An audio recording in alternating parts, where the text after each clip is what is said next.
Good evening. It is 6 o'clock and it is Tuesday, August 27th. We are in the council chambers of the city of Platteville, and I am calling the regularly scheduled meeting of the Platteville Common Council to order. And please, councilman, as you answer tonight, get close to your microphone. Evidently, in the last meeting, we had some pickup issues. So Colette, will start with roll call. Ken Killian. Here. Tom Knoll. Lynn Parrott. Here. Kathy Kopp. Here. Todd Casper. Here. Barbara Dawes. Here. So the first item on our agenda tonight is consideration of the consent agenda. And prior to presenting that agenda, since we have many folks in the audience tonight who want to speak, and by the way, this is on the temporary license only. That's the only thing we're taking comments on, a license. So the following items may be adopted on a single motion and vote due to their routine nature of previous discussion. So we have the council minutes from August 13th, 2024, the regular meeting. Payment of bills. I have no appointments to boards and commissions.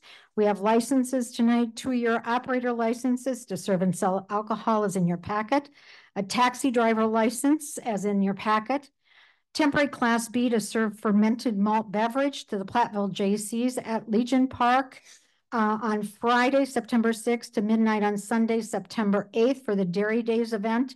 And by the way, we will only be able to issue those licenses contingent on the receipt of background checks that have not been completed.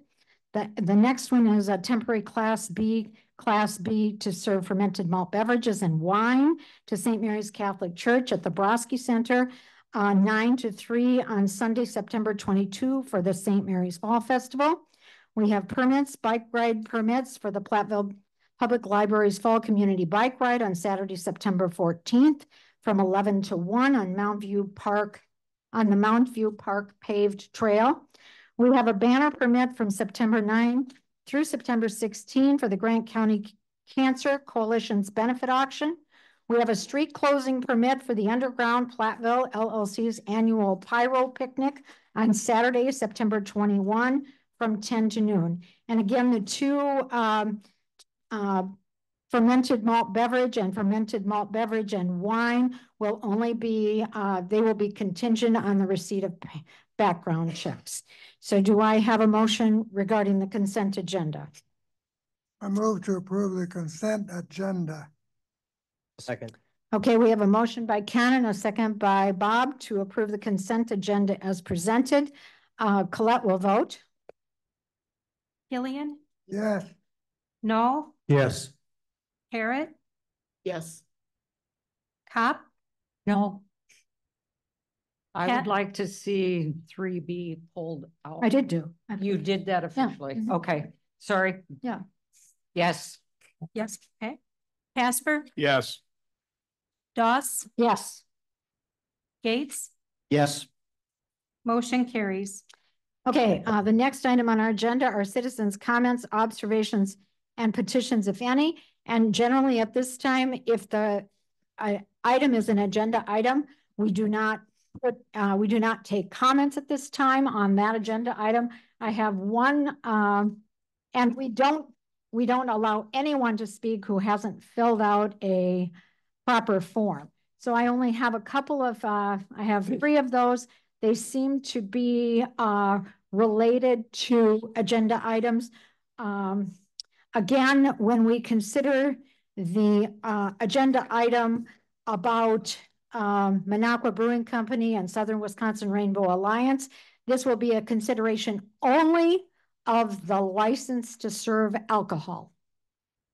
I won't take comments on anything else, just license.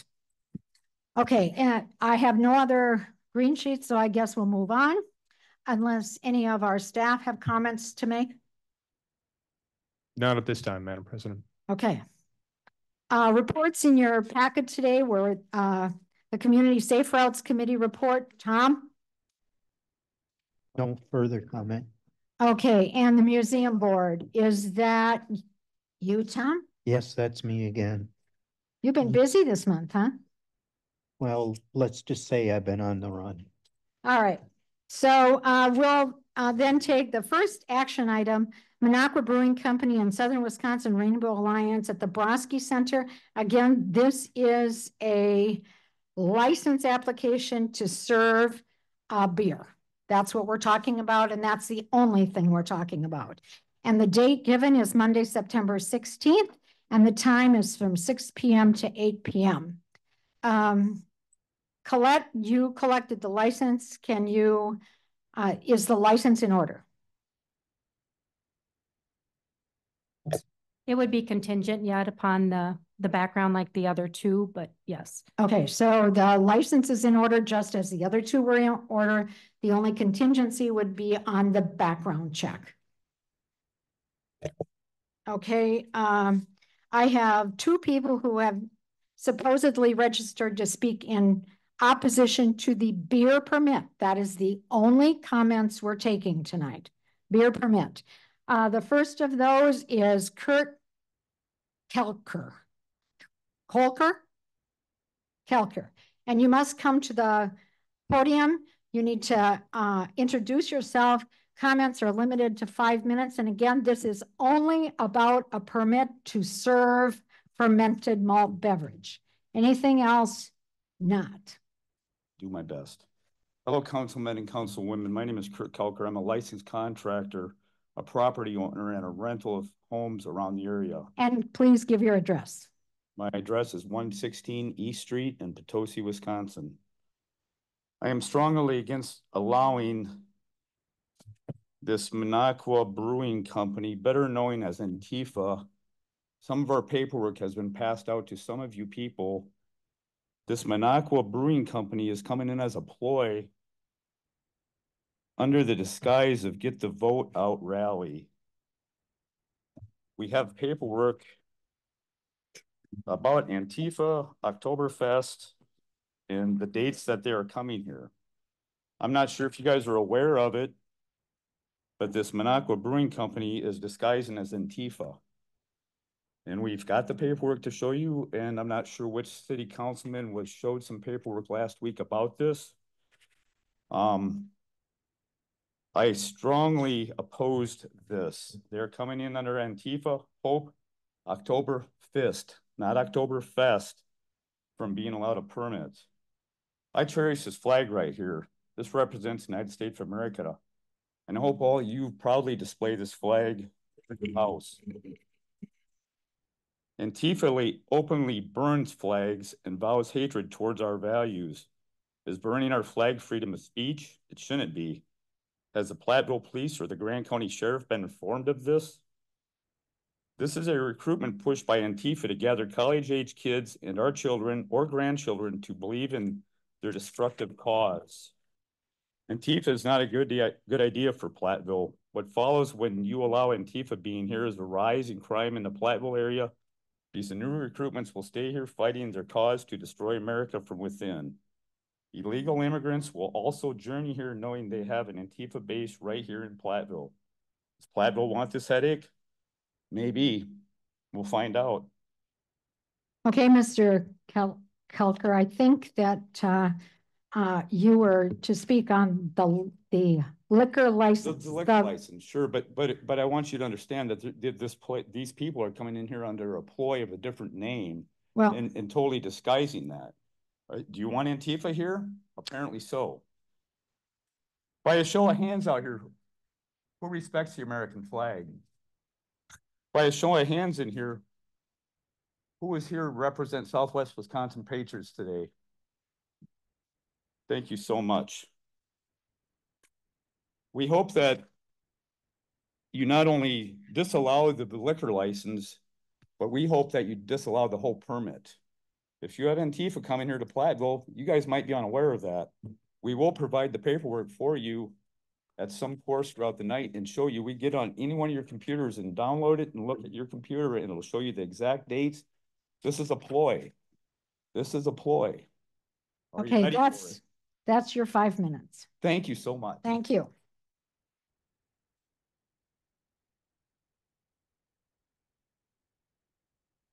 And Larry Catalier?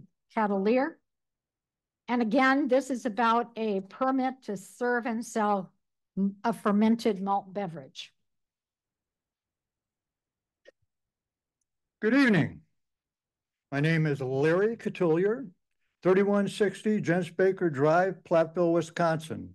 I've been a resident and citizen of this area for over 44 years and self-employed businessman for over 40 years in this area.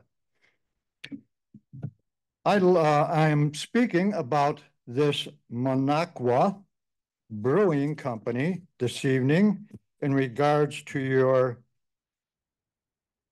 permit for a liquor license. Is that what it's about? It's permit for a liquor license, right? I learned about this Minocqua Brewing Company over a month ago. And on their website, they have the name Antifa Oktoberfest. And they have 12 cities in the state of Wisconsin that they're going to have this tour. And one of those cities is Platteville, Wisconsin on September 16th. Last Tuesday afternoon on August 20th, I made a visit to the Platteville Recreation Department in this building.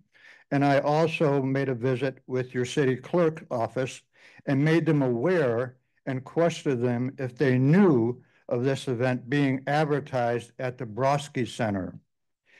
Antifa Oktoberfest Tour 2024. They apparently were not informed or aware the recreational department had the event scheduled in their computer under Rainbow Coalition organization. No information was related or given as an Antifa Oktoberfest event at the Brodsky Center printed on the poster stated on their website. The official sponsor printed on their poster says official sponsor Antifa Oktoberfest. As a citizen of this community and taxpayer of this community, I believe it would be very irresponsible and reckless to rent a community facility to such an organization with this troublesome background and the history of an Antifa organization has in disrupting the communities of this state.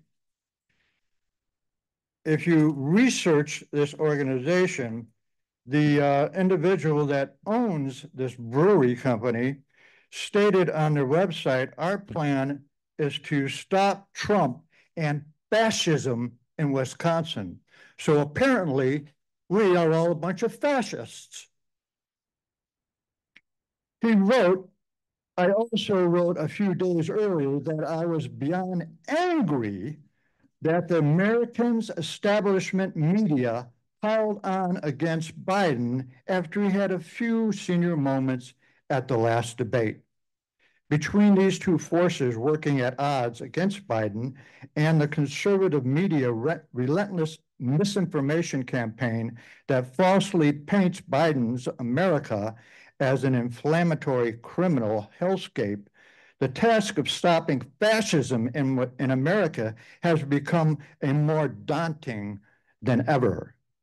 I meant to say, this is his words, I meant to say that the task of stopping Trump was more daunting than ever, not this task of stopping fascism.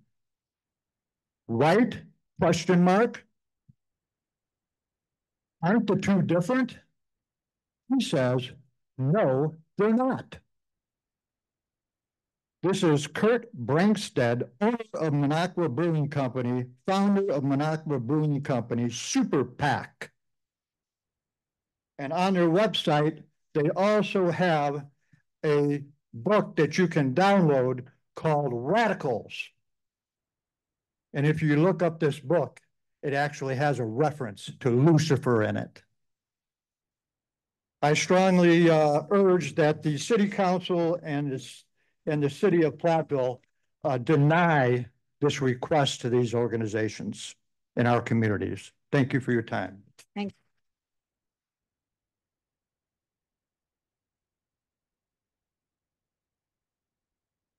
Okay, folks, the only item on our agenda then here is the request by Minocqua Brewing Company and the Southern Wisconsin Rainbow Alliance to be able to serve alcohol at the event that they will have on Monday, September 16th from 6 to 8 p.m.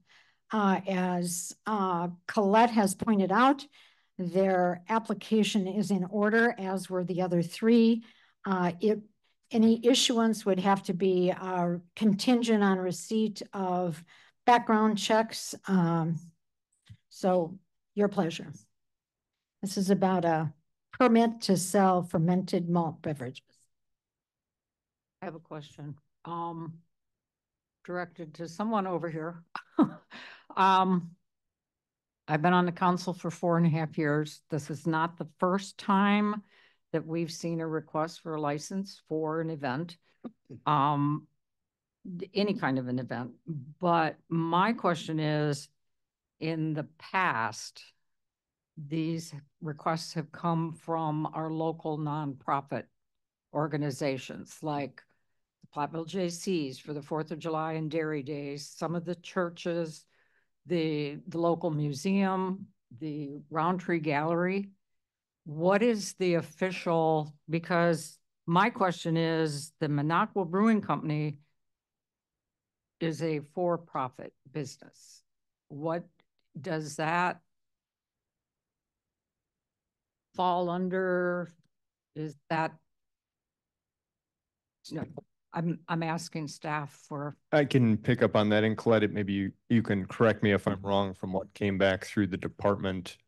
But so the local organization that has filled out the application is through the Southern Wisconsin Rainbow Alliance, and underneath the licensing, then the question comes up on where the proceeds go, and proceeds would have to go then to be in compliance with statute to the Rainbow Alliance. Does that kind of answer what your question is on the sale and filling out of the form aspect of it? The request was a little more direct as far as, is it, because like I said, I've not had the experience of one of these coming to us that has not been a local nonprofit. Can any over the years, I've dealt with a number of events trying to coordinate licensing for wine and beer. And I know that's a very complicated process, but just, is this license, are we able to give a license to a for-profit, non-Platteville business or organization? And I can answer that, Kathy. That it also is direction that came from the Wisconsin Division of Alcohol Beverages Special Agent Derek Shields, just to clarify. So the Minocqua Brewing Company is prohibited from holding a retail alcohol beverage license, but the applicant on this temporary Class B beer license is Southwest Rainbow Alliance. Minocqua Brewing is listed as a organizer, but not, the license would be issued to Southwest Rainbow Alliance and not Minocqua Brewing Company. And that would mean that if they hold the license, then they are the ones responsible for the sale. They need to purchase the alcohol, and they can purchase that from whatever retailer or whatever vendor. Vendor, yeah.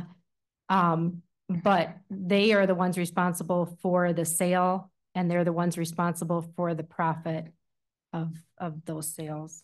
Does that answer the question you had? Yes, I guess I just am confused as to why Minocqua Brewing Company is even listed if it's a license to the request by the Southwest Wisconsin Rainbow Alliance. Guess if there's no more questions, Barbara, I have a motion. Okay. I motion that we table this for approximately 3 months until staff has time to take a look at the situation and we can consider whether it's good for our community. Okay, there is.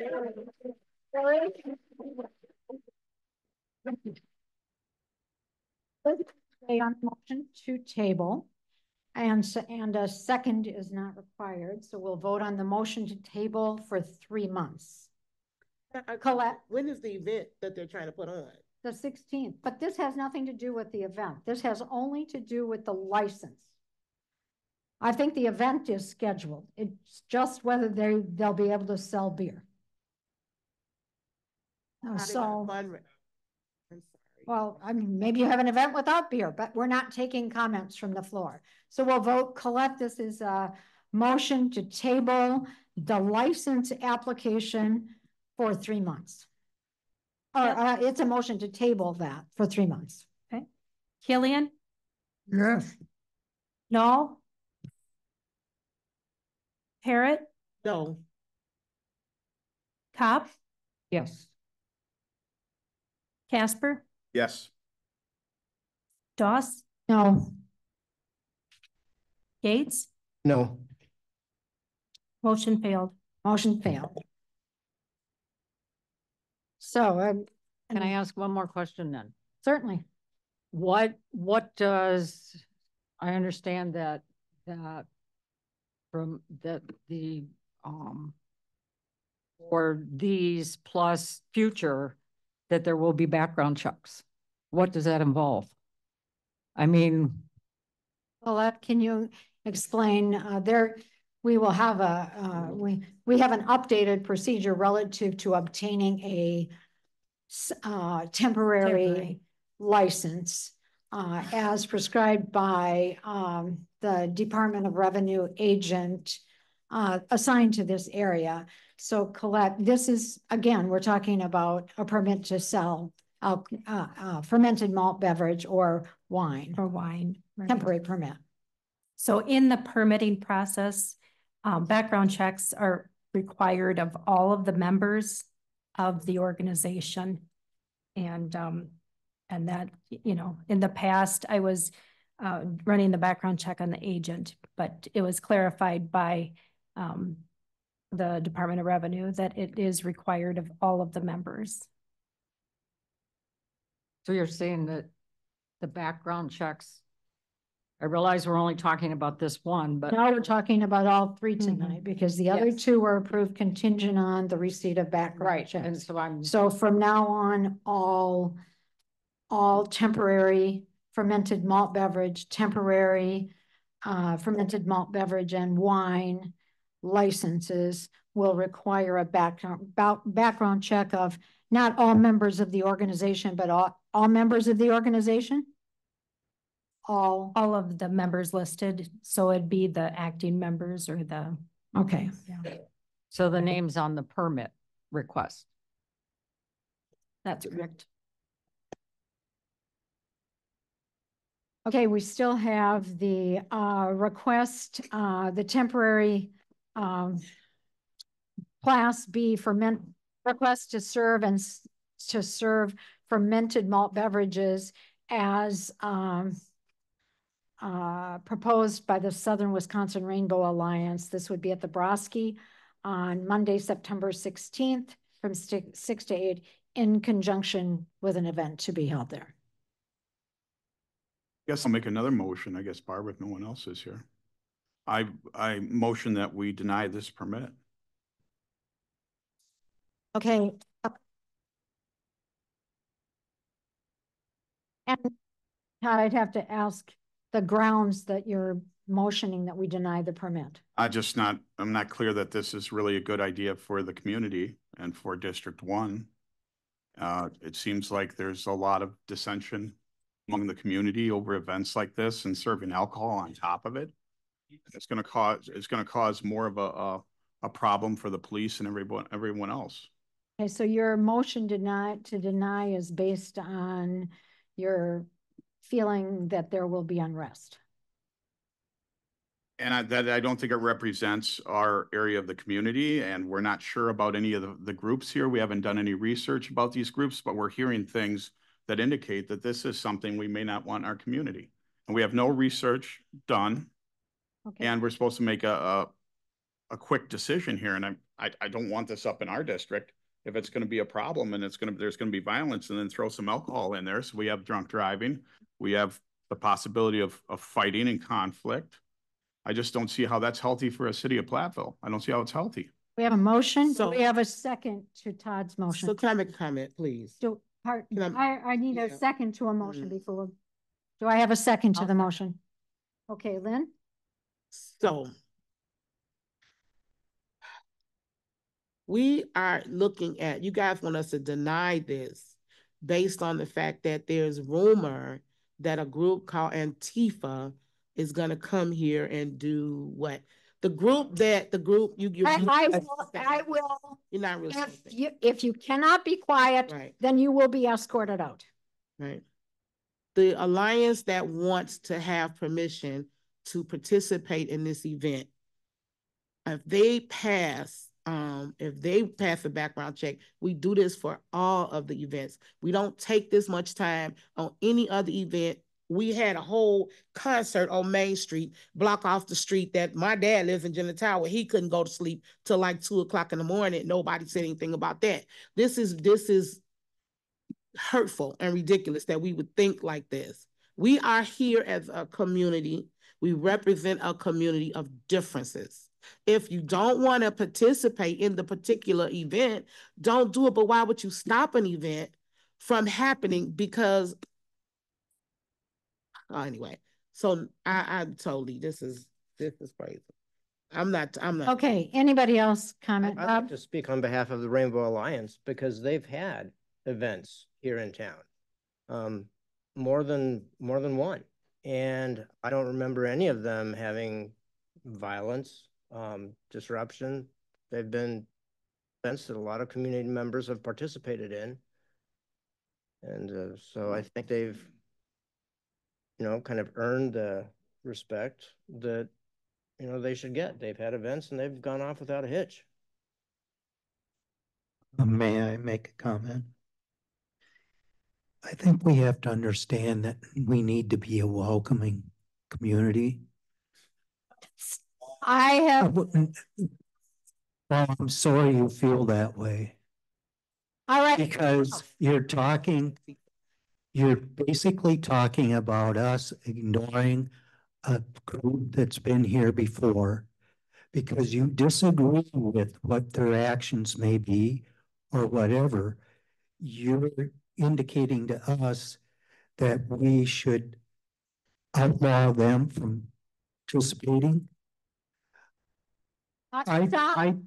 Enough back there.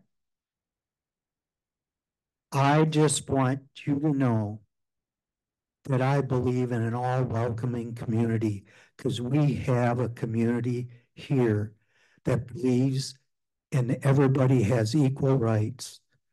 Everybody is equal under the law, and the law is what holds us up, not what we may think personally. We need to understand we are a government body for the city of Platteville. People that have spoken here, not been citizens of the city of Platteville. They've been outside the city of Platteville. So you're indicating to us that we have responsibility to the citizens of Platteville, but you're telling us how to do that. And you are not members, many of you are not members of the city. So it's all right for you to voice your opinion. I don't have a problem with that.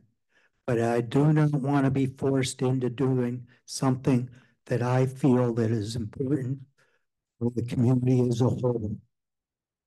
We believe in our fellow Americans and not be so critical of everything that happens. This is the United States. This is a country to be proud of. This is Stop. Stop. Doug, Okay, we will have a recess of 5 minutes. I think we've had our 5 minutes. So is there any other council member who would like to speak?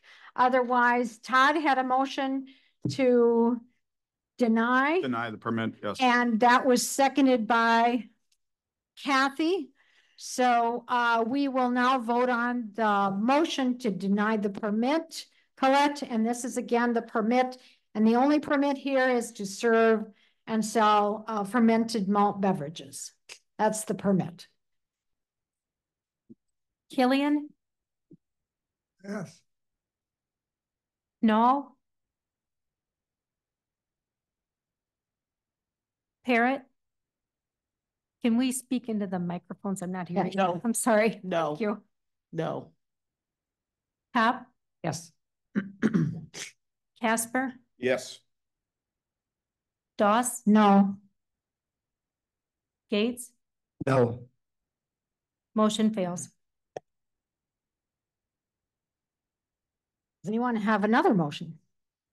I'll make a motion that we approve the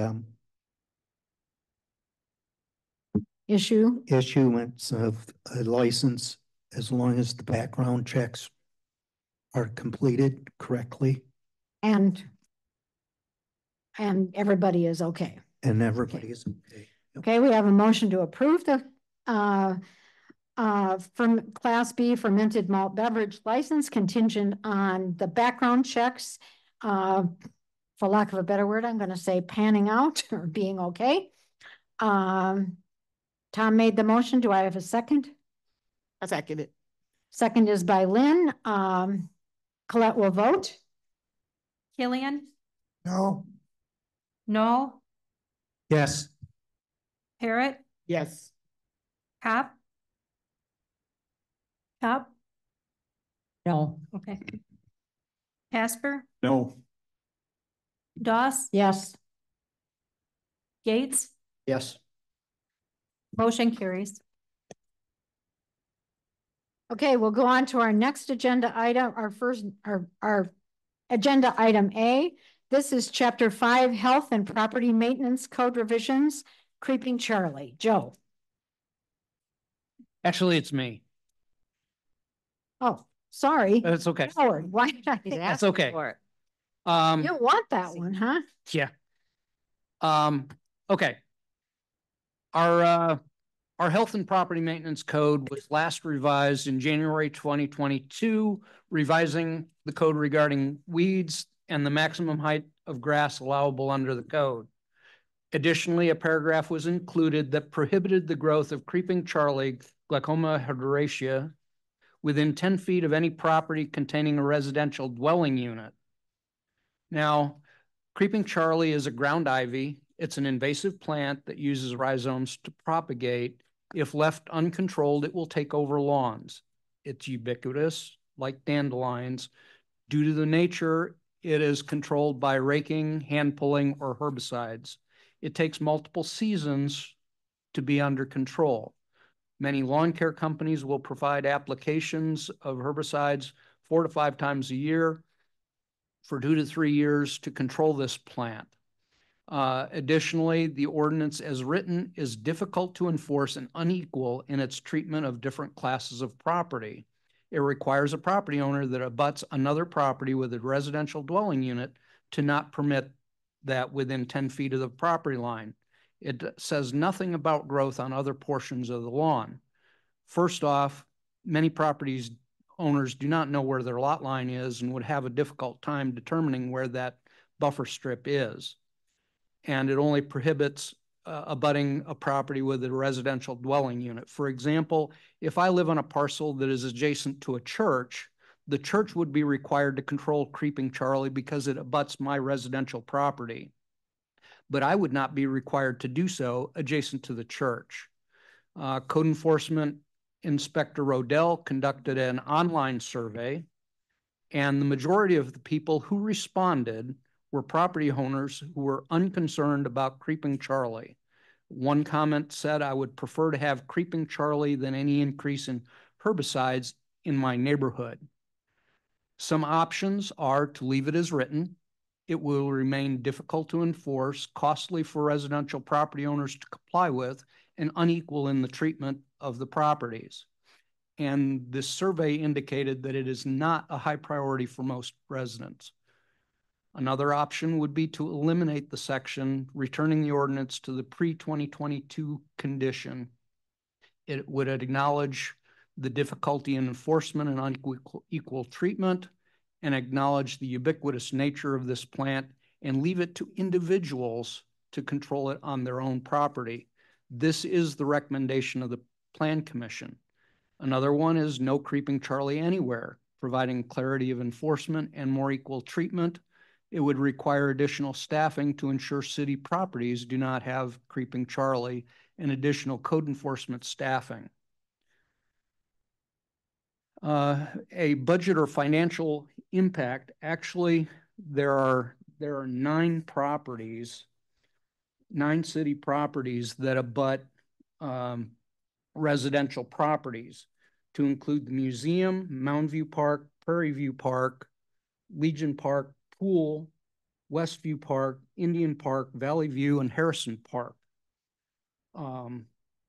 So if the ordinance is to be enforced, the city would have to budget accordingly to control creeping Charlie along the borders that abut a residential property. So staff is recommending that the Common Council adopt option 2, deleting the paragraph, and the Plan Commission agrees. Okay, questions from council? Bob, Tom, Kathy, Ken? If my question is, what is the penalty if you do not want to spray? What is the penalty to the person or individual that is adjacent to somebody that, or persons that are seeking to control creeping Charlie, and the person that is adjacent says, I do not wish to spray? So I'm just asking a question, what is the penalty? What is the financial penalty? Is it going to go up a certain amount after each time that the person refuses to spray? Can I ask you to just clarify context, Ken? Is this in context to the way that the ordinance is written now? And then you're asking what's the penalty on those, or if it's taken away? And I'm asking that if the ordinance is left in place, I believe there should be a penalty against those individuals that do not wish to spray. And this is for controlling creeping Charlie next to people that are doing a significant effort to control creeping Charlie. So right now, I don't see any penalty written in this code whatsoever. Correct. I don't think we have a penalty established for non-compliance with the ordinance. We continue to promote compliance with it. We haven't enforced a penalty. The challenges become if we don't have compliance, like say with shoveling a sidewalk or not cutting your grass, then the city would take it upon ourselves then to have those services executed. So taking that step to do that and then putting that on somebody's property bill or sending them an invoice for the charges for it, it's leads to that question then on is the city comfortable with us saying, you know, you've failed to get 10 foot of buffer, so now we are going to have contracted lawn specialists come through and do multiple treatments of herbicide on your property in order to maintain compliance and then bill you accordingly. Is that the situation that we've kind of run up against? May I speak on that, please? We do that already with. So section 5.5 of the ordinance mentions penalty enforcement, and the penalty is a forfeiture. So they get a municipal citation if they're not in compliance. It's about 263 now. $263. There's three stages. There's the first time is $50 plus court costs, and $100 plus court costs, and $150 plus court costs, and any time after that is the same as the third violation. So with court costs, it's like $250, $300, $350, something like that. So you're telling me that there are going to be penalties for people that do not spray the 10 feet? That's what the ordinance currently has. Section 5.5 is penalty and enforcement. Well, then I look at this situation, this person, the one that I'm thinking about, I wasn't a person given a made to have a penalty. So the context on the one that's been addressed by the council is, again, trying to establish that the buffer zone, and then understanding that there's multiple treatments required, and how much time then do you give to completely eradicate Creeping Charlie? When do you establish that now you don't have your 10-foot buffer, so now we're going to put in a forfeiture type of an element, which again kind of leads to that trouble with enforcement on it. Is what is the compliance window in which Creeping Charlie needs to be fully eradicated, knowing that it's a pervasive type of a thing that takes multiple times and multiple years to get rid of. Does that answer your question, Ken? So you're telling me that there would be penalties. And so my question is, why didn't you do that in the case of the individual that we looked at a number of times as far as? It's only been 2 years, and the eradication of Creeping Charlie takes multiple years to go into effect. So the question is, but how do you do any penalties? When do you want to enforce the penalty at? 1 year or 2 year or 3 year or? You ignored the usage of penalties. Okay, we understand your concern, Ken. Lynn, do you have questions on this? Todd? Just a comment of a few points of view from the Planning Commission. A number were stated, but one of the problems was that some of these laws are ambiguous, almost impossible to enforce. And we would spend a lot of time and money trying to do that. If we made a more stringent law, we would cost, and take a drive around town and look in yards, we would cost a lot of the citizens an awful lot of money to try to penalize them for doing this. And number three, as time progresses, we note more and more the ability or the problem with chemicals being introduced and what it's causing humans.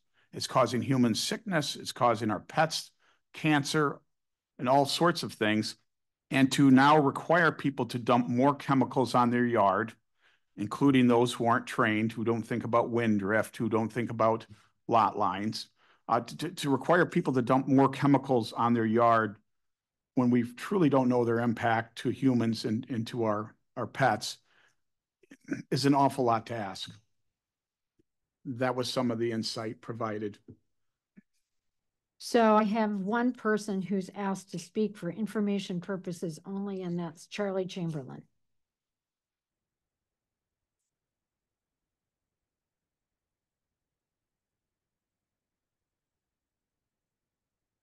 Yes, I'm Charlie Chamberlain. I own some property. I live at 410 West Dewey. I've been dealing with a problem of these weeds for 15 years. And typical with a lot of things that happen, when you ignore them, they get worse. For 15 years, I send code officers, ask to come over. It's ignored. They don't call back. I have a ward representative comes over. They don't call back. It's when you let things go, they compound, they get worse, and it's something small, pretty soon it's pretty big. And I think you folks are all familiar with that problem. So here we go. I'm being eaten up. I spent multiple hours talking to a guy that runs 50, 60 acres at a country club, a guy that runs a Spring Green, Evergreen, David Gardner, and horticulturist from UW. And they come over with my issue, which is a gentleman that owns it, and this 10-foot was passed to stop him, and he ignores it. I think that's what Ken's talking about. When does it start? 2030? When does he have to take care of himself? Right? Anybody? The weeds, they just keep coming. I built a new deck on the side of 580, which is the east side of one of my apartments. I'm assuming the lot line where I see it is, it's about 20, 25 feet away. Right now, my tenants can step right out into the weeds. Now, that's just not right. You know, I pay taxes for what? You guys are complaining because it's complicated. Well, when you neglect it, this is 2 years since 22 since this went into effect. You neglect it, it's like cancer. You neglect it, it's going to get worse. It's getting worse. How do we step up and take care of the situation? Any ideas? There's burning, there are spraying. Now, all spraying in all cities, I think is pretty proven. It isn't, tomorrow's next door is not going to get cancer. Maybe yes, maybe no. But breathing some air at an airport, it's everywhere.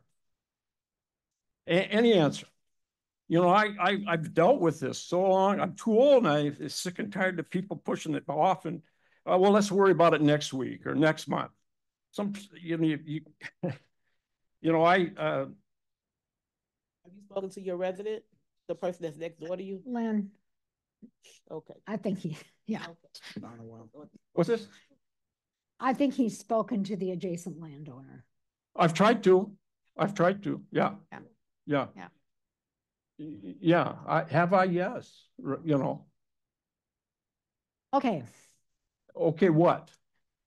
Yeah, okay, there we go. That's the response. Well, we have before us No, well, you passed something in 2022, January. Right. When does that take effect? 2032? Tough question. Oh, it's step up. Yeah, right. I had you come over, right? I had the guy in the blue shirt come over. No callbacks, just insulting letters about, I went over, I didn't see weeds. I had the code representative come over, shake him back, and we agreed we didn't see weeds. I stood in front of you, took a stick and held up a 3-foot nettle. And you told me that, or wrote that letter, insulting. That's all that was, disrespectful, insulting letter. And what are you doing now? What's up? Sir. Sir. Okay. May I speak? Who's? Charlie, would you like to take your seat, please? No. And then Tom, we'll hear from you. Charlie? Just go ahead and talk to me right here. No, we have a debate about this. No, we're not. Not going to be debate about this. Debate? I just want to say this is a really difficult problem for all landowners. Those that are churches, the city, private individuals, property owners of where they have tenants. This is a weed that basically is non-stoppable unless you purposely at your property line try to stop it. But it is to force somebody else to attack a weed that they may not consider a weed, may consider a weed. I don't like creeping Charlie. I hated it. Every time I had it in my yard, I tried to get rid of it as much as I could. But it came in from other yards. And I just felt that it was my responsibility to take care of my property the best way I could. And if I could not persuade the landowner next to me to try to work on their control of it, then I'm not forcing government to rule on or to take charge over enforcing something that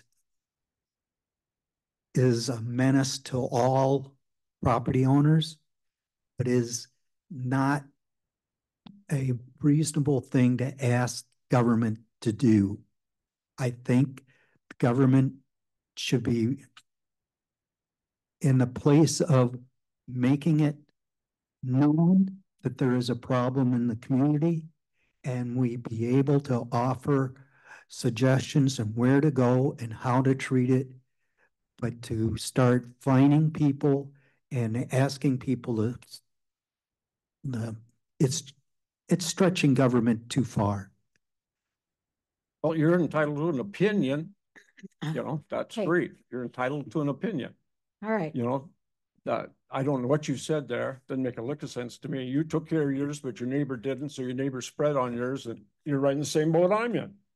All right, Charlie. Hey, Thank you for your comments. Let me read I something think there. I we cut out have, the paper. Well, yeah, but let me, just take a chance here on this, okay?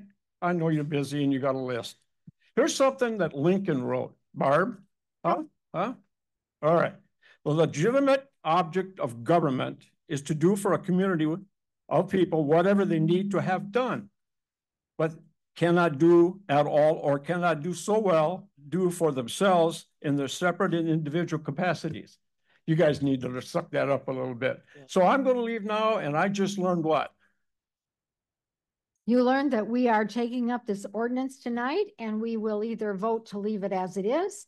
We will vote to modify it to include all property classes, or we will eliminate the section on Creeping Charlie.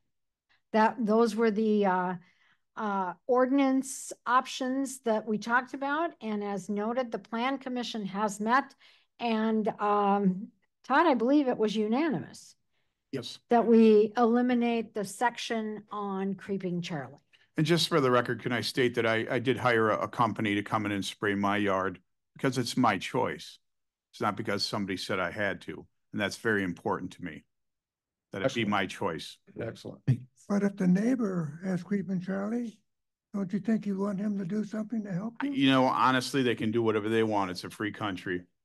Okay, I'll control my little part of my yard. I asked them to stay away from the neighbor's yard so we don't have drift. Well, as We'll I let her look go. at this, I think of the question, how many people are trying to do a real good job to control Creeping Charlie, and if they have somebody next to them, they should be trying to control it too, to help. And I think this thing is being overblown as far as all these neighbors are going to be affected if we make them do it. I don't believe that. I think it's a matter that the city is going to wind up with just a few places to do this, and it's not going to be a widespread thing throughout the city. This is overblown as to what is being asked here. So I think it needs to be kept in and control where people are doing excellent control. And the neighbors can help them. If the neighbor says, I'm not going to spray, then that's not a good way to help your fellow neighbor, period. Can I have a question? I know I have some Creeping Charlie in my yard, as do both neighbors. And we also have a creek in our backyard. And that creek ends up probably in the Little Platte. I don't spray. I don't want the chemicals to go into the water, and I don't want them to end up going where people are fishing. And I would not want the city to force me to spray. Okay, but you're making a choice not to spray. Do you do anything to control Creeping Charlie? Nope, not at all. Nothing. Well, then that's your I mow. I mow every week. That's your choice then. Perhaps ordinance that's allowing correct. goats or something in the It's city. my choice. Problem. Our, When Can I call for yeah, you can call for, you can make a motion. I make a motion that we, I don't have it in front of me, but we eliminate the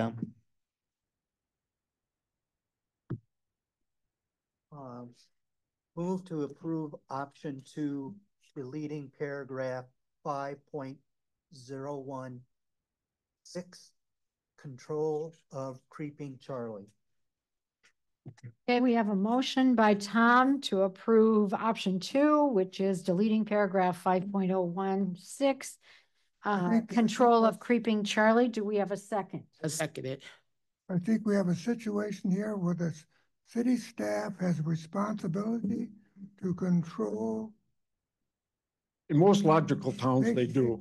Control the. All right. I call the question. All right, Tom has called the question. And so Ken? city, I don't care if he's called it. The city not accepted the responsibility of doing what they're supposed to do. They're neglecting their responsibility, and that's Howard Crowfoot is neglecting his responsibility. All right, thank He's you, supposed Ken. to control the person that's Colette, out there Colette, and do the. we will vote. So Gillian, this is a matter of neglect on the part of the city staff member. Gillian? Incompetence is what it is. Pure incompetence. Killian, And your motion is what?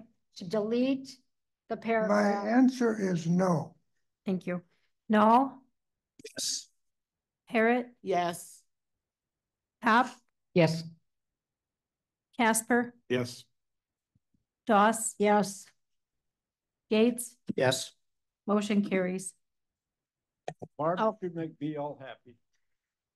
Okay, we're moving on to the next item on our action agenda.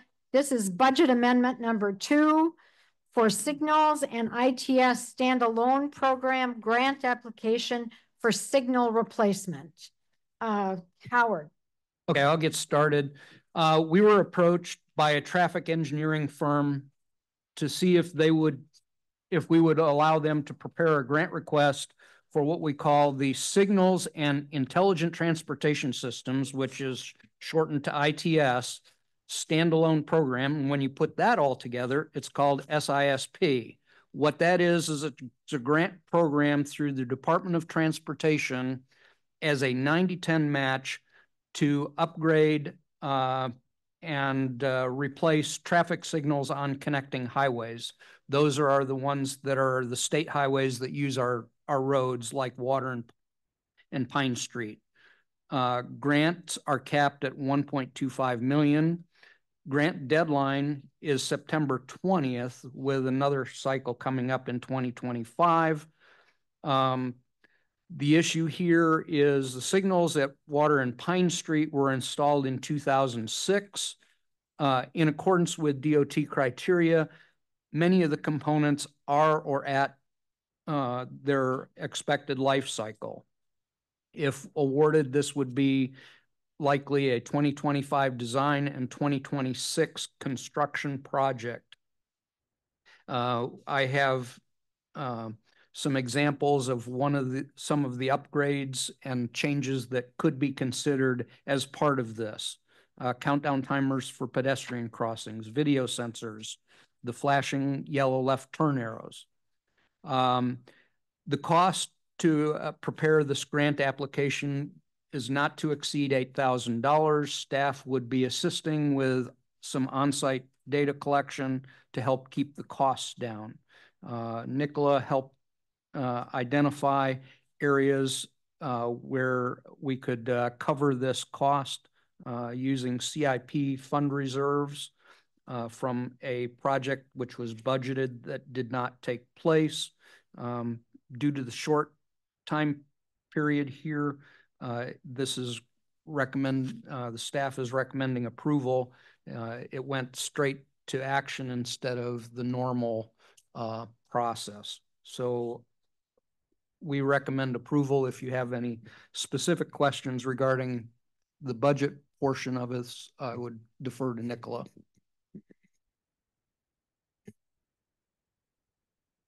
So am I understanding that you're going to apply for $72,000? Is that what I'm understanding? The 8,000 is what for? The $8,000 is to pay for their grant writers to write the grant. We get nothing but a written grant for $8,000. That's correct. And then it gets submitted to DOT and they choose to fund it or not fund it. So it's very possible that, we could spend the money and they could deny the grant and we would be out the $8,000. but if we don't spend the money, we're not gonna get the grant. That was my I guess a question, Yeah. Howard, that 1.25 million, if we were to replace these lights we're talking about, what is your estimation of the cost of it all? I mean, would that 1.25 million really take care of a substantial amount of what we're talking about? It would be more than what we would need for that one intersection, but what I was trying to get at was the DOT grant is capped at that level. So yeah, the funds available, no.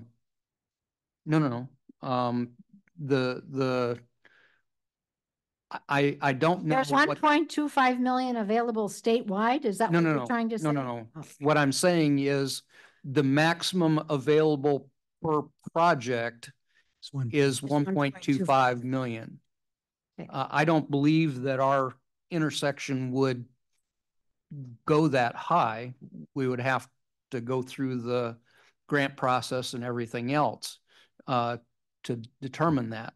But I think Todd's question then is, he just asked you, if you had to estimate right now what the cost of the signal replacement would be, is that what your question was? guess, What would be the cost of the signal replacement? Just a guess is fine.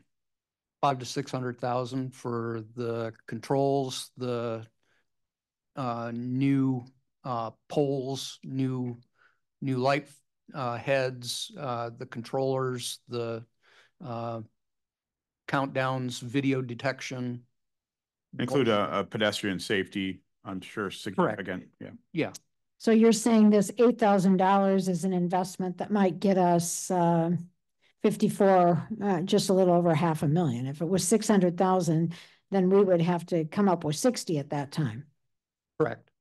And the other 54 or 500,000 would possibly come from the state. So the question is, do we want to invest 8,000 now with the possibility of getting this grant or not? Does this company have a track record?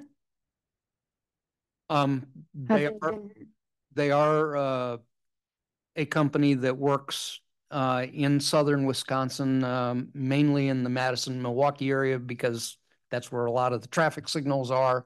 But they have done some work. They've helped us with engineering the traffic signal timing at, I believe the last one was the Business 151 and Water Street when we installed the pedestrian crossings under the highway safety project down there. They did the I believe that they did the engineering for that. So you have that's one way to look at a track record. The other track record I'd ask is, do we know what % of their grants their grant applications are funded? I do not know that. So, question, we don't have someone in-house that could write this grant for us? Is there a reason other than because if they don't have a track record of being persuasive enough to get us a grant, or you just don't know if they have a track record? I don't know what their track record is with other communities. I know that they've worked with other communities in the Madison and Milwaukee area. I don't have that number on there to know how many grants that they've written that that were successful.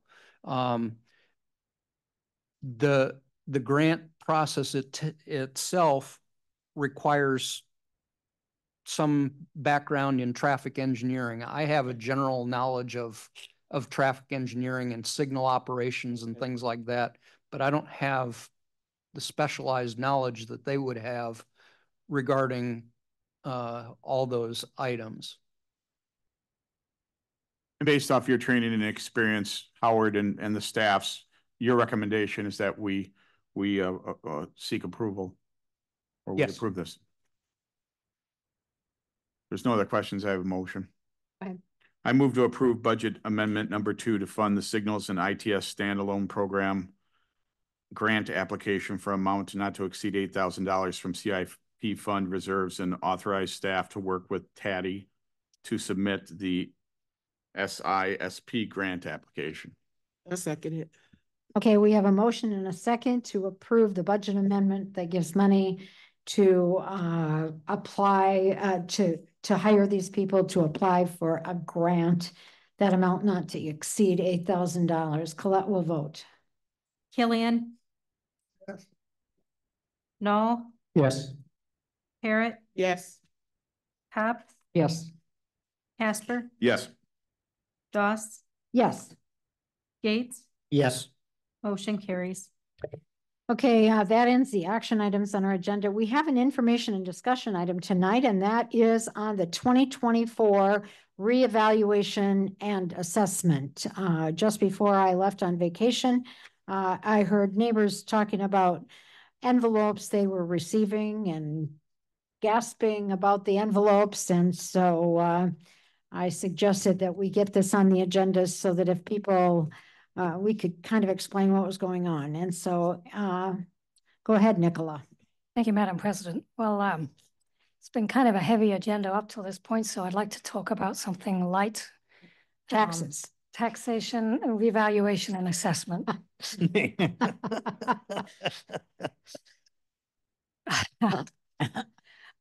We will make this presentation available. We can put it on the website, and you can also request it, and we will make it available to you.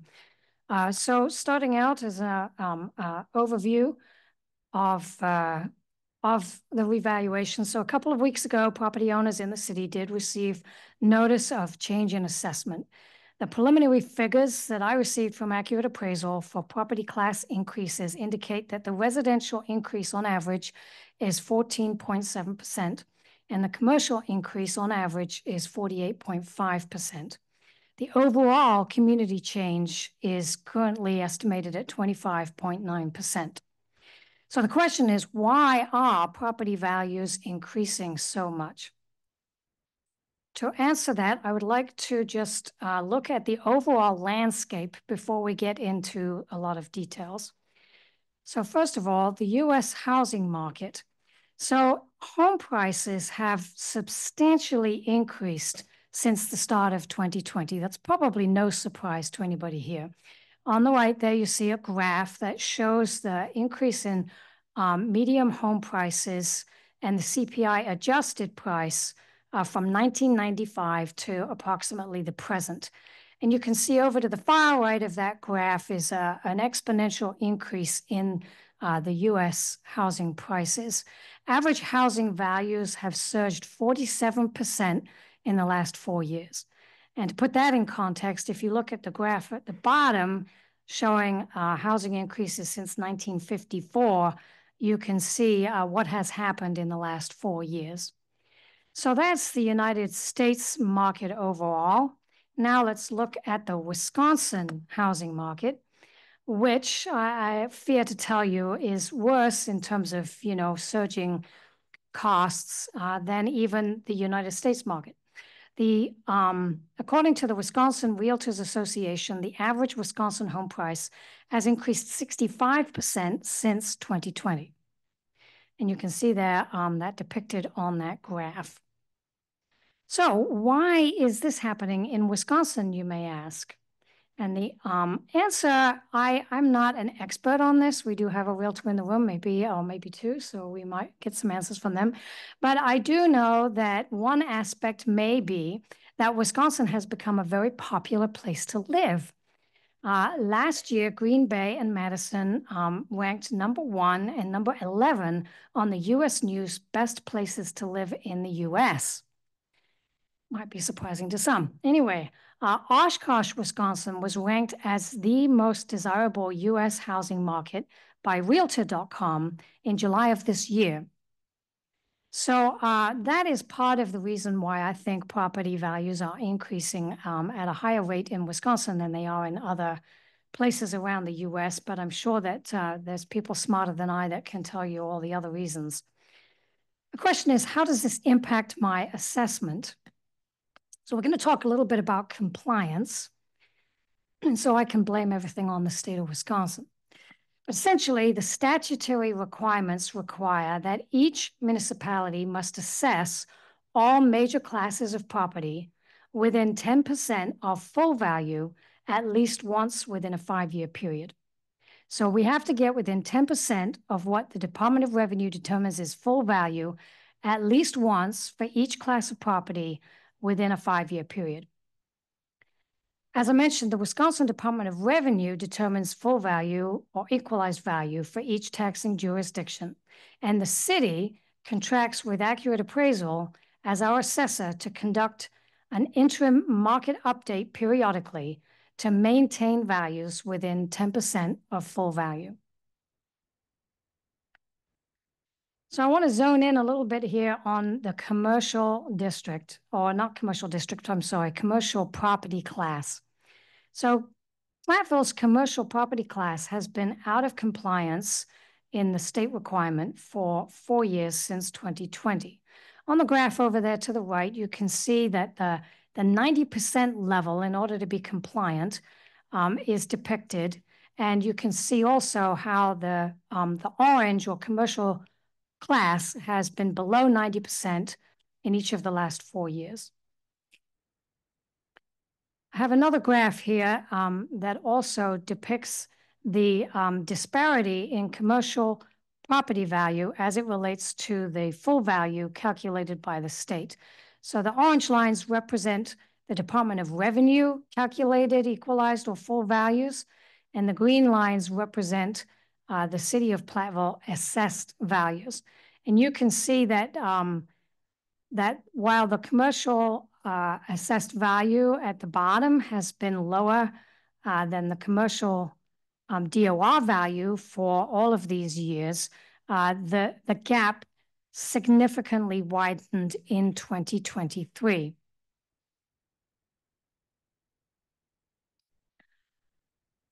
Some of you may remember that we had an interim market update revaluation back in 2022. So I tried to dive into why did that not fix the problem in the commercial property assessed value. And so I apologize for getting into the weeds here, but I'll try to work through this with you. In 2021, the commercial property assessed value was at 85.4% of the DOR value. The DOR value for commercial increased a total of 8.3% over 3 years prior to 2022, but increased a whopping 12% in 1 year for 2022. So a total there of 20.3% increase over those 4 years. And this was a huge unprecedented state adjustment, particularly in 2022, to the commercial equalized value.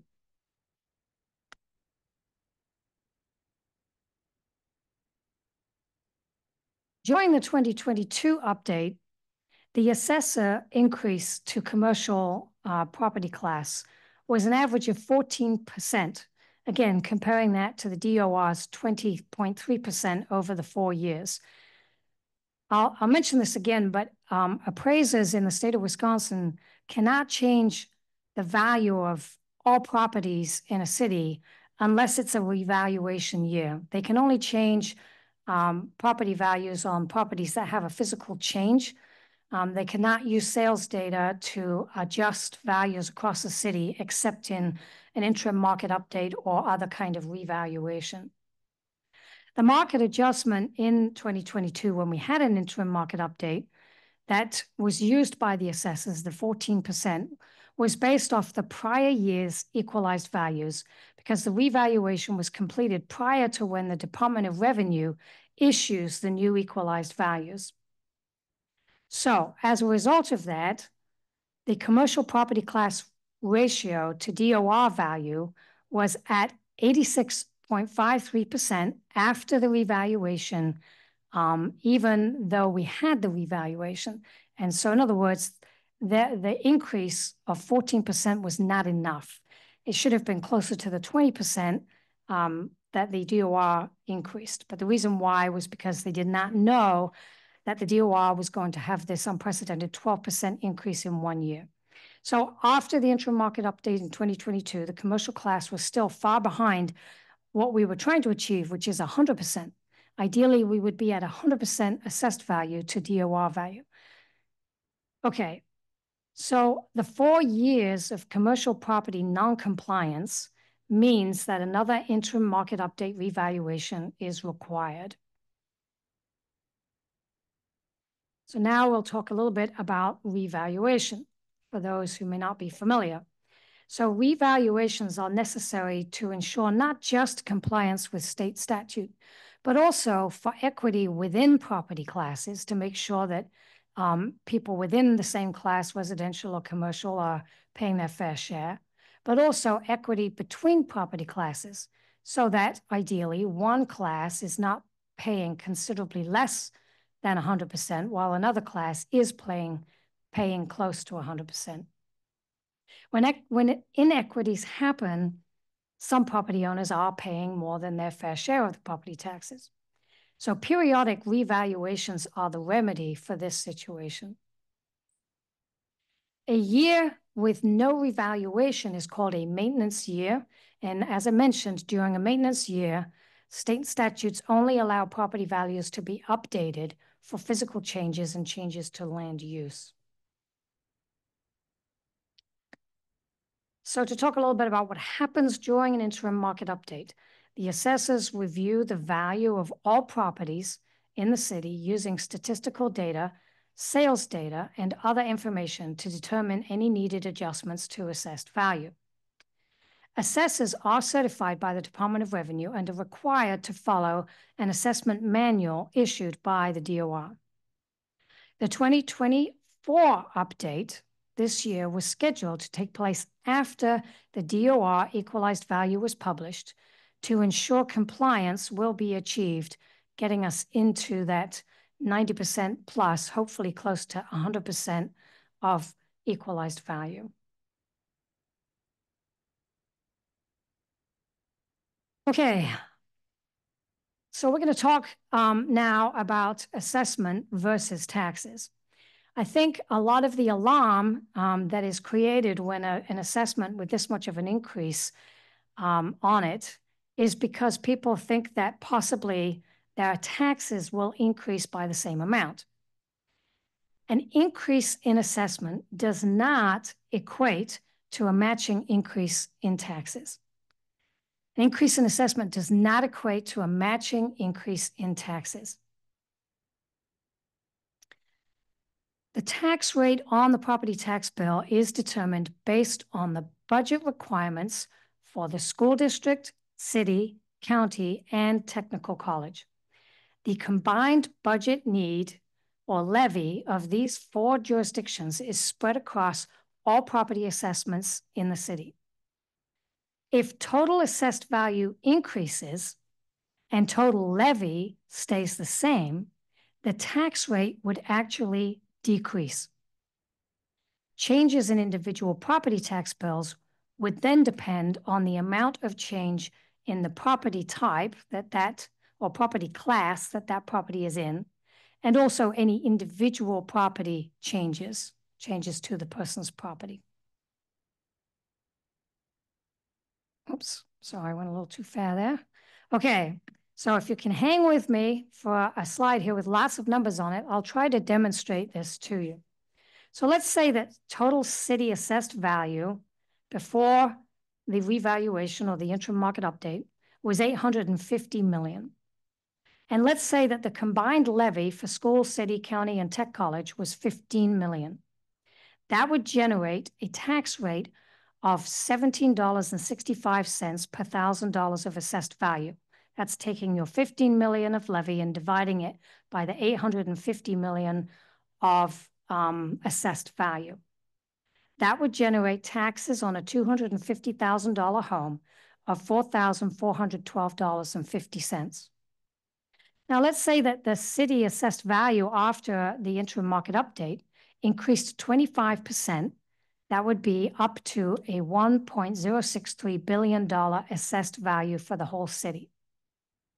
And let's say there was no change in the combined levy of $15 million.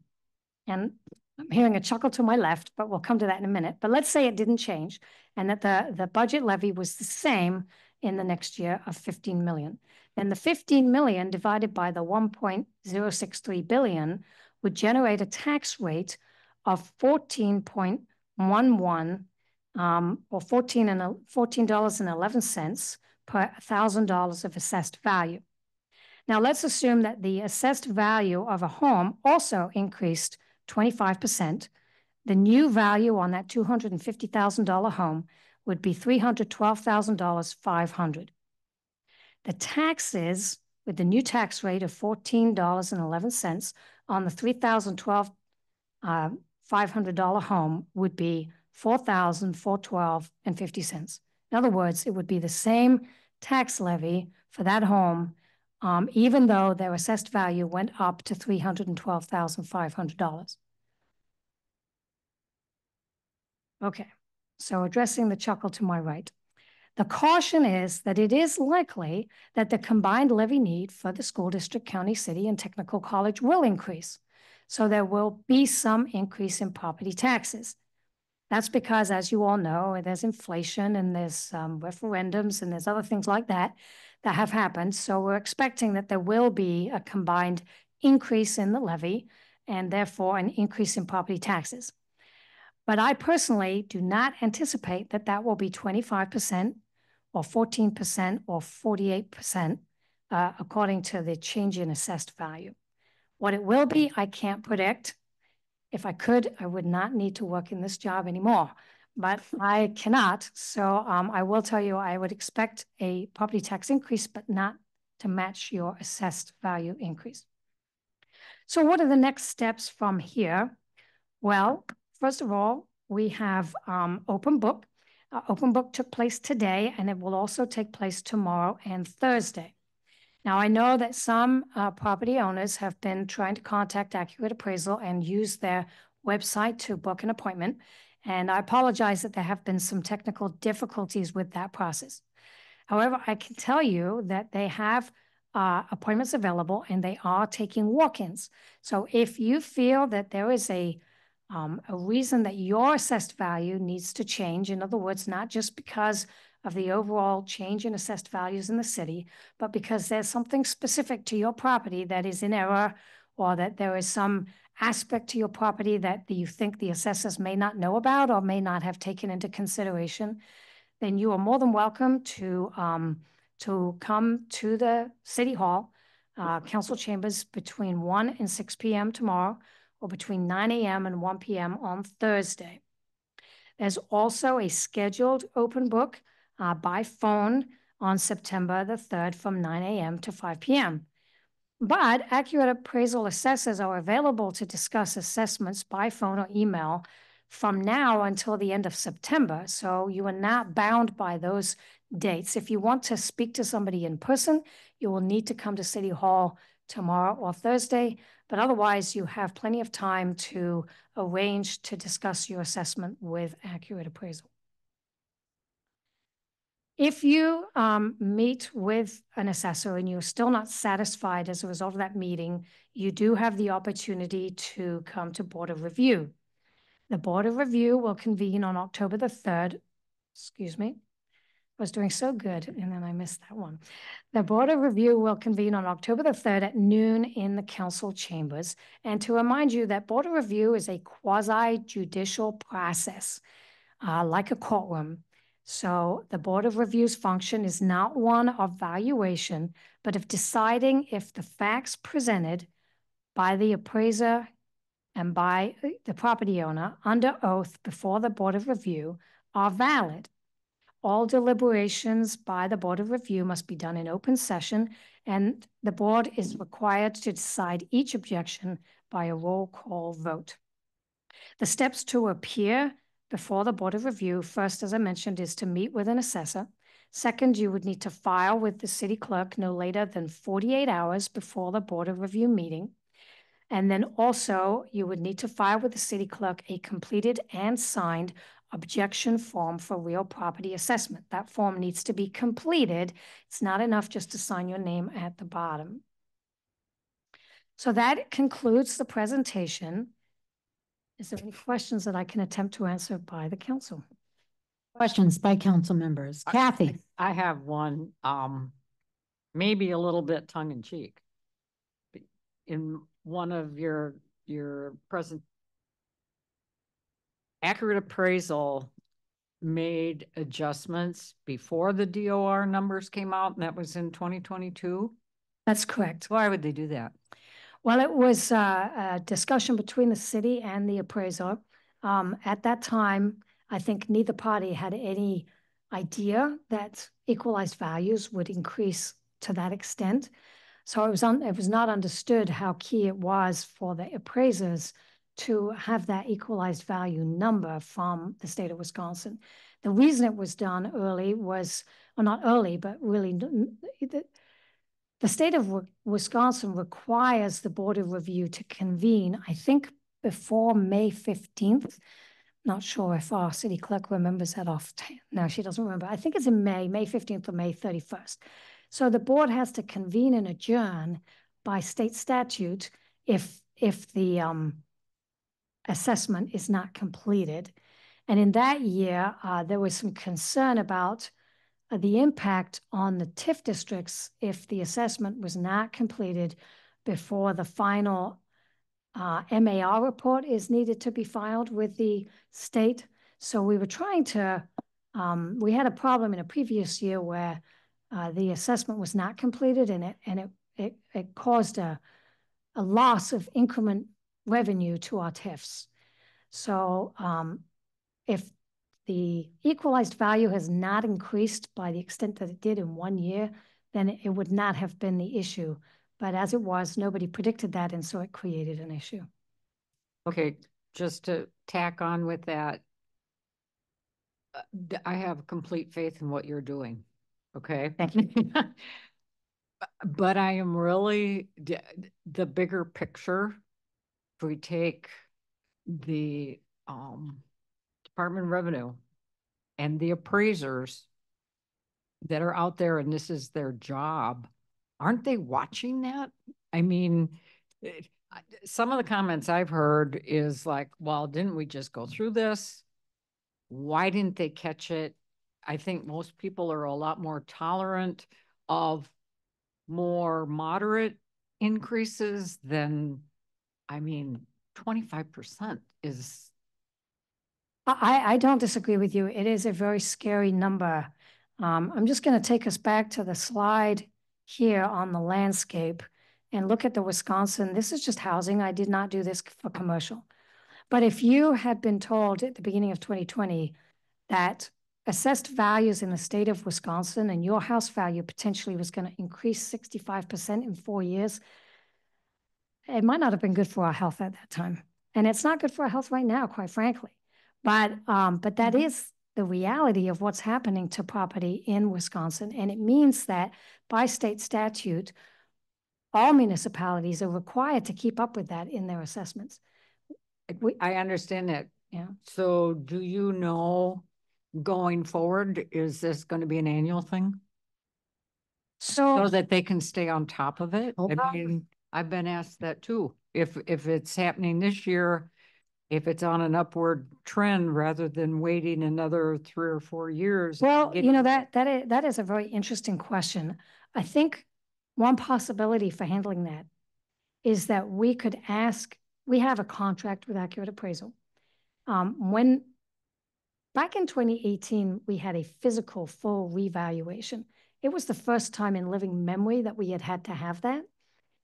Caused a lot of consternation, you may recall.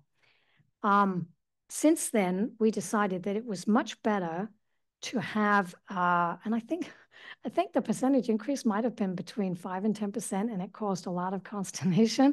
And because of that, we decided we should contract to have an interim market update, which is not a full reval, every 3 years to try to keep up with compliance with and keep everything within the 90%.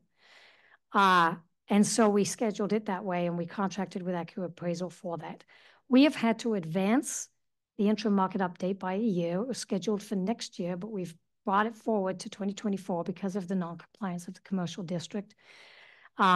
I think it would be reasonable to have a discussion with Accurate and to say, could we schedule what's currently a maintenance year after the equalized value? And if those equalized values come out with another big significant jump that we aren't expecting, that we would then turn that maintenance year into another interim market update so that we can keep up. Question for you. Yeah. Are you No, finished? I'm good, thank you. Okay. I agree with Kathy's sentiments of you doing an excellent job. I'm just a little confused. You know, I look at 2020 and I see this massive jump over 4 years, and I'm just interested with your training and knowledge and education, what could be causing this? I mean, what's causing this rapid increase? I'm concerned about young people not being able to buy a house. I'm concerned about people being able to afford what they have. But why do we keep going up like this over the last 4 years? Is there something else that we're not seeing? I've been told that we've been building back better for a couple of years, and I'm just really confused. Something's changed all of a sudden. And to your best education and knowledge is all I'm asking. Yeah. What has changed? Yeah. Well, after your endorsement of my knowledge, I actually don't know the answer to that question. I mean, I think one factor that we've all experienced is supply chain issues and the lack of resources. I don't know if that's still a factor. I think the smart people in the room here could perhaps speak to that, whether housing construction is still, behind, if that might be a factor. May I intercede? Yeah, that's what you read. If you read a lot of places are just behind in getting housing. I mean, so if there's a housing shortage, then you can ask more for your house. I would ask more from my government to do a better job at this, personally. That's what I would ask, because this isn't historical. This has been the last 4 years, and we need to change something. It's not fair to young people not to be able to afford a house. That is correct. I have to explain from a real estate end that it's supply and demand. And the fact is that COVID put a stop on almost everything. And when it did that, it affected the housing market drastically. When we came out of COVID, there was a bent up demand for housing, whether that be rental income or whether that be individual residents. When you have that demand surge in that short of a time of 2 years or so, it just, I can't explain. People will be buying homes that they wouldn't pay that price other than there's a demand and there's a supply. There's the demand by the seller to get the best available price they can for their home. There is demand by the buyer to try to get the home at the best available price. And what happens is you have negotiations take place, and many times there's a competition between buyers for a property. And that competition has basically caused homes to be selling at higher prices than they would ever have thought of being sold at 5 years ago, 6 years ago. So there's a number of things that play into this, but we have to realize that we're still a small town with small town incomes and are in a situation where the available housing up until, I would say, within the last 6 months has been escalating in price. So things are going to equalize out eventually. But we have to understand that the state is requiring us to be at a certain percentage of equalized value. So when we're at that percentage or below that percentage, we need to do some adjustment. And appraisers and other people that value properties look at a number of things when they do so. So if I got an increase just like everybody else did, but I understood the reasons why. And I think it's just a matter of educating people to understand that there are forces not within the community, but forces outside the community that keep raising the prices of homes. And so that is going to be the case no matter what, unless we go into a depression. So all I'm saying is what Nicola had to say was right on. Okay, that's, I think the important takeaway here is if you have received a notice of assessment, you want to talk to the appraiser, you can do that in the next 2 days. You can make an appointment on their website, or they are taking walk-ins, so you can come to City Hall. There will be a virtual or a phone one on the 3rd that's already set up. And beyond that, you can call and or email at any time. Board of Review is the 3rd of October. So if you plan to do any kind of presentation or request before the Board of Review, which is a quasi-jurisdictional board, you probably need to get that lined up by, let's just say, September 30th. Then you'll be well within your 48 hours. Okay. One comment. Nicola, thank you for the presentation. Good job. A lot of numbers, a lot of outside stuff, but I think thank you for the way you presented it. It answered a lot of questions. You're welcome. Okay, we have on our agenda a closed session. So I would take a motion then to go to closed session per 1985, parent 1, parent E, deliberating or negotiating the purchasing of public properties, the investing of public funds, or conducting other specified public business whenever competitive or bargaining reasons require a closed session. This is about the Peterson land acquisition.